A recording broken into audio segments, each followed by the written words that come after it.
मंगलम भगवान विष्णु मंगलम गरुड़ध्वज मंगलम पुंडरीकाक्षो मंगलायतनो हरि। जय श्री कृष्णा।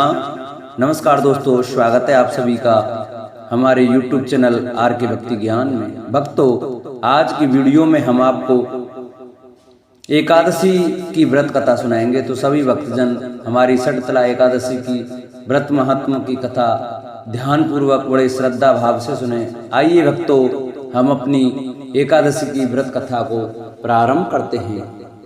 युधिष्ठिर बोले, हे जगतपते, माघ मास के कृष्ण पक्ष की एकादशी का क्या नाम है? इसकी व्रत विधि क्या है तथा फल क्या मिलता है? हे प्रभु, यह सब आप विस्तार से बतलाइए।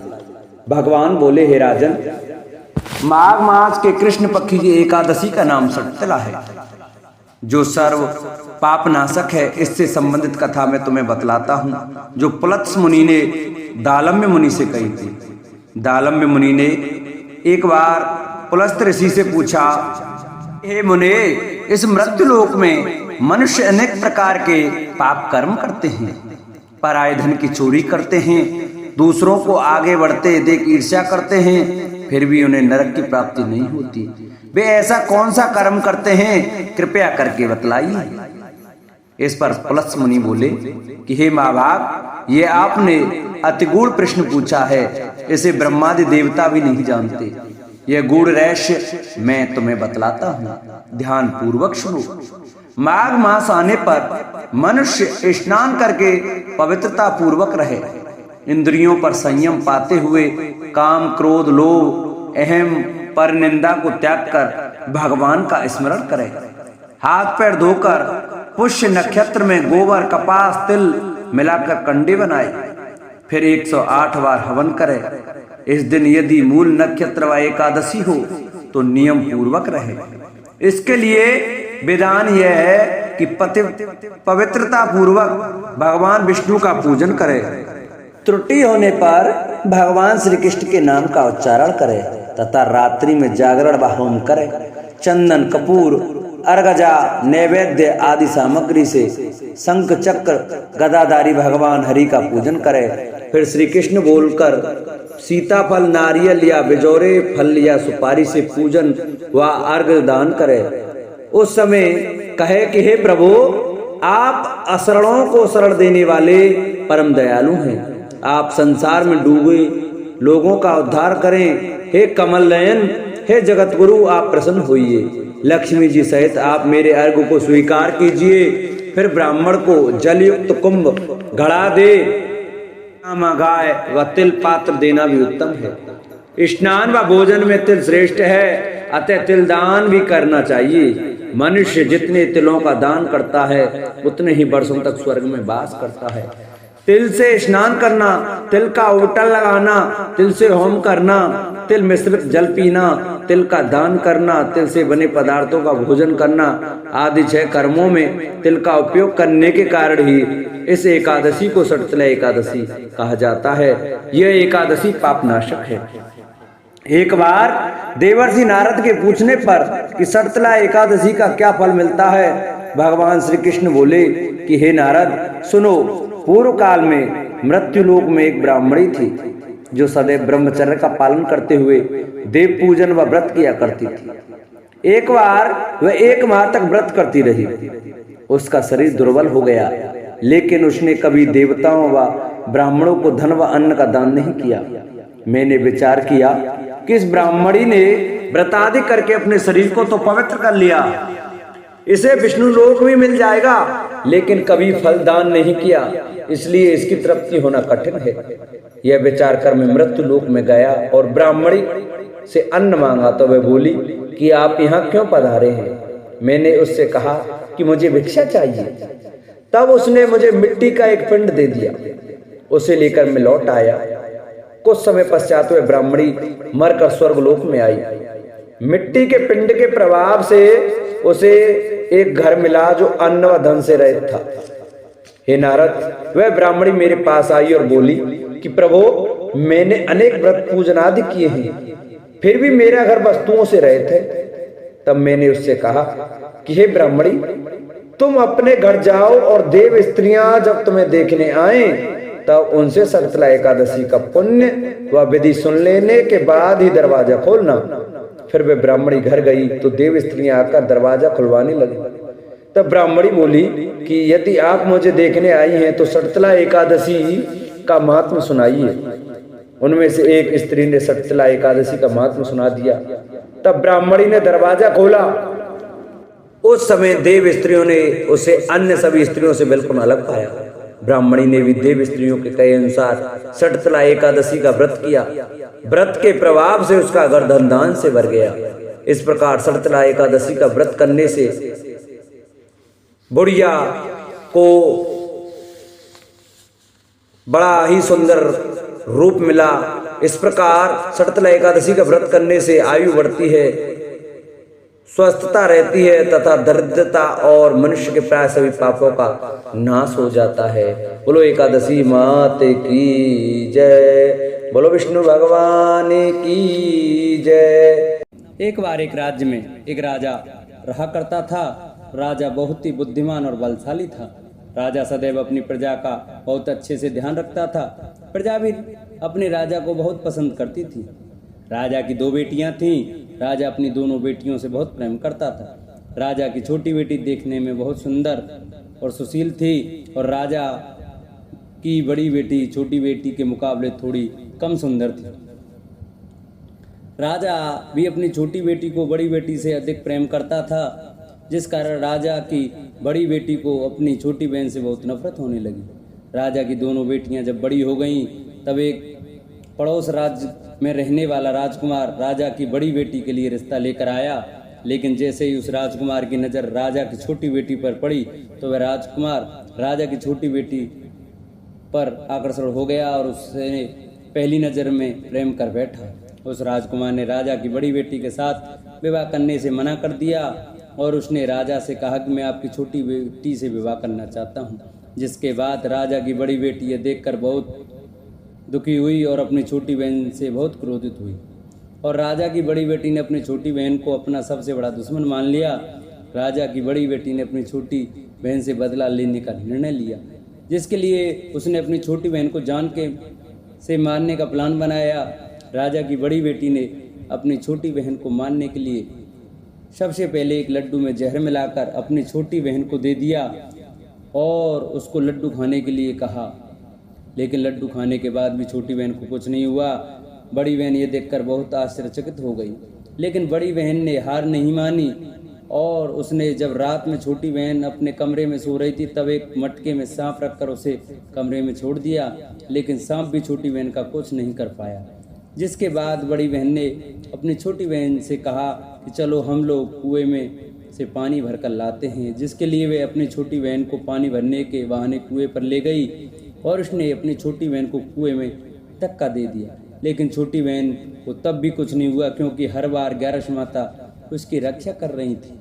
और उधर बड़ी बहन अपने सारे प्रयासों के बाद अब असफल हो रही थी, जिससे वह बहुत क्रोधित होती जा रही थी। फिर उसने अपनी बेटी छोटी के बहन के पास जाकर उसने खुद ही पूछा कि मेरी छोटी बहन, तुमको पता है भगवान ने सबकी मृत्यु एक निश्चित समय पर लिखी हुई है और कैसे तुम्हारी मृत्यु होगी, क्या यह तुम जानती हो? तब छोटी बहन ने अपनी बड़ी बहन को बताया कि हाँ, मैं तो जानती हूँ मेरी मृत्यु कैसे होगी। छोटी बहन से यह सुनकर बड़ी बहन मन ही मन बहुत प्रसन्न होने लगी और उसने अपनी छोटी बहन से कहा कि तो मुझे अपनी मृत्यु का राज बताओ। छोटी बहन ने अपनी बड़ी बहन से कहा कि मेरी मृत्यु तो एक तोते में है, जो तोते के गले में एक हार है, उससे मेरी मृत्यु होगी। जब तक कोई भी व्यक्ति तोते को मारकर वह हार अपने गले में पहनेगा तो मैं मूर्छित हो जाऊंगी, और जैसे ही उस हार को अपने गले से उतारेगा तो मैं वापस से जीवित हो जाऊंगी। अपनी छोटी बहन की मृत्यु का राज जानकर बड़ी बहन बहुत ही खुश हो गई और उसने अपनी छोटी बहन को मारने के लिए उसके पालतू तोते को ढूंढना शुरू कर दिया। और छोटी बहन को इस बात का आभास हो गया कि कोई उसकी जान लेना चाहता है, जिसके लिए वे अपने पिताजी के पास गई और उसने अपने पिताजी से कहा, पिताजी मेरी मृत्यु के बाद आप मुझे जलाइएगा मत, बल्कि आप मुझे अपनी पुरानी वाली हवेली में एक पलंग में लटा कर छोड़ दीजिएगा। अपनी छोटी लड़की की यह बात सुनकर राजा बहुत आश्चर्यचकित हो गए। राजा ने अपनी छोटी बेटी से पूछा, बेटी तुम या क्या कह रही हो? तब राजा की छोटी बेटी ने बताया, पिताजी समय किसी के लिए नहीं रुका है, कब क्या हो जाए किसी को कुछ पता नहीं है। और फिर राजा ने अपनी छोटी बेटी से कहा कि तुम ऐसी बातें क्यों कर रही हो? 2-3 दिन में तो तुम्हारा विवाह है। लेकिन छोटी बेटी ने अपने पिताजी को ऐसा करने पर मजबूर कर दिया और उनसे वचन ले लिया।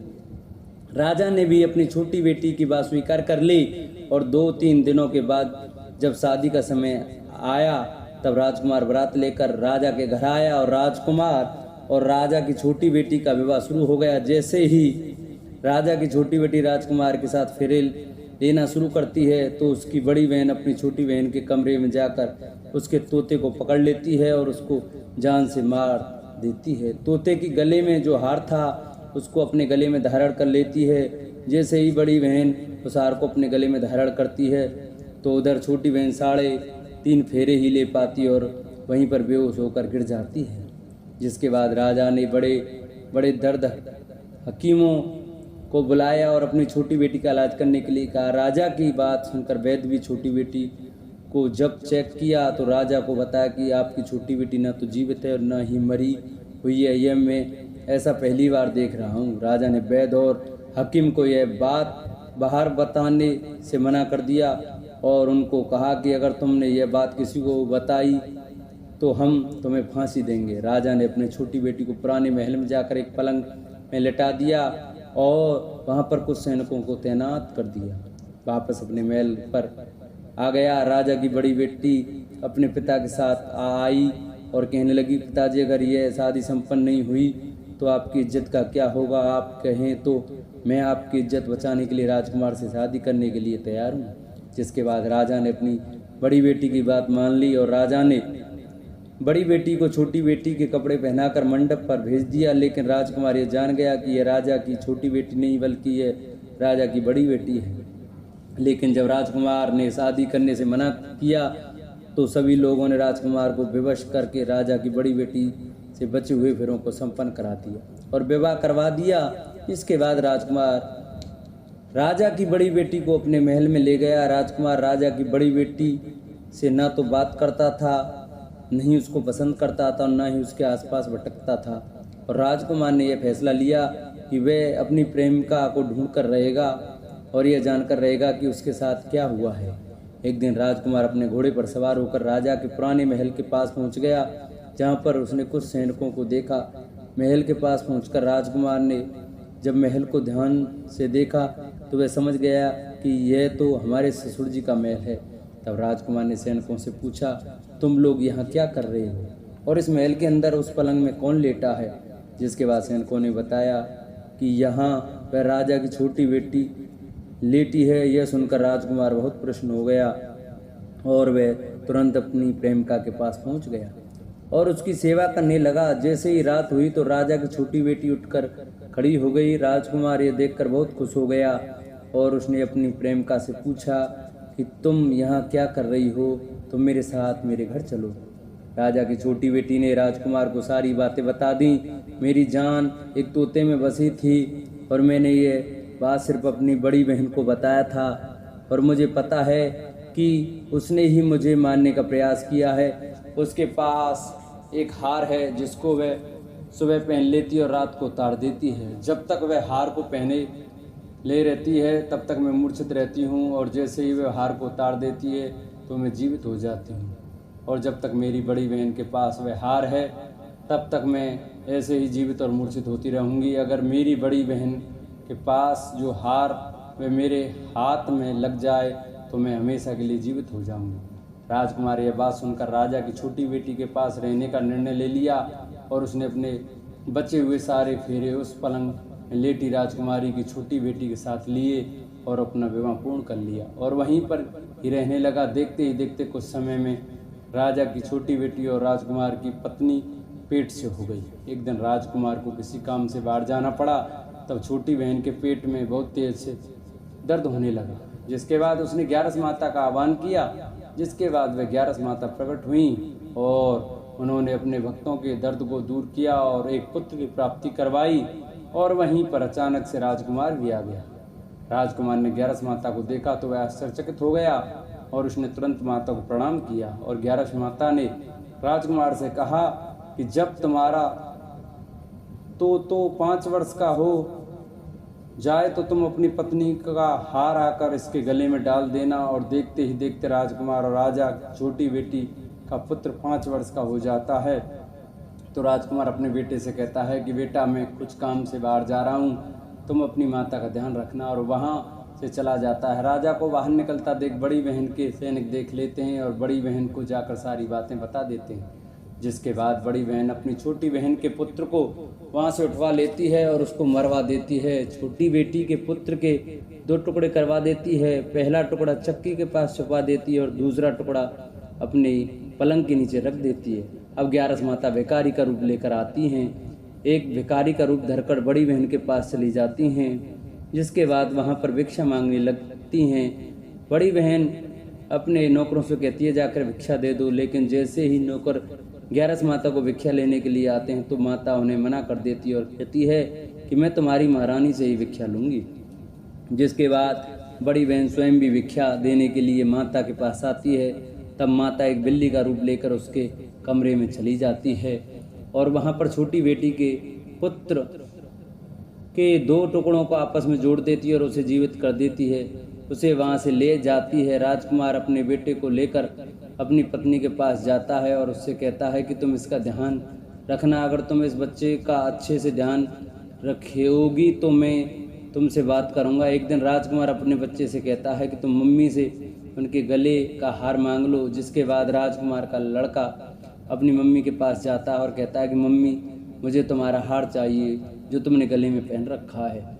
यह सुनकर पहले तो बड़ी बहन क्रोधित होती है और उसको यह याद आता है कि राजकुमार ने कहा था कि अगर मैं इस बच्चे का ध्यान अच्छे से रखूंगी तो वह मुझसे बात करेंगे। जिसके कारण वह हार को उस बच्चे को दे देती है और वह तुरंत हार को ले जाकर अपने पिताजी को दे देता है। और तभी राजकुमार अपने बेटे को लेकर वहाँ से जाने लगता है और अपनी पत्नी से कहता है कि तुम हमारे लिए खाना बना कर रखना, मैं शाम को आकर तुम्हारे साथ खाऊंगा। और वह अपने बेटे को लेकर वहाँ से चला जाता है। जिसके बाद वह राजा के पास जाता है और उनको सारी बातें बता देता है। राजा अपनी बड़ी बेटी की यह करतूत सुनकर बहुत क्रोधित होते हैं और अपनी परवरिश पर ही दोष देने लगते हैं और राजकुमार को अपनी छोटी बेटी के साथ रहने का आदेश देते हैं। बोलो ग्यारस माता की जय। जिन भक्तों को हमारी वीडियो अच्छी लगी हो वो हमारी वीडियो को ज़्यादा से ज़्यादा शेयर करें, चैनल को सब्सक्राइब करें, वीडियो को लाइक करें और कमेंट में ग्यारस माता की जय लिखना न भूलें। बोलो ग्यारस माता की जय। बोलो विष्णु भगवान की जय।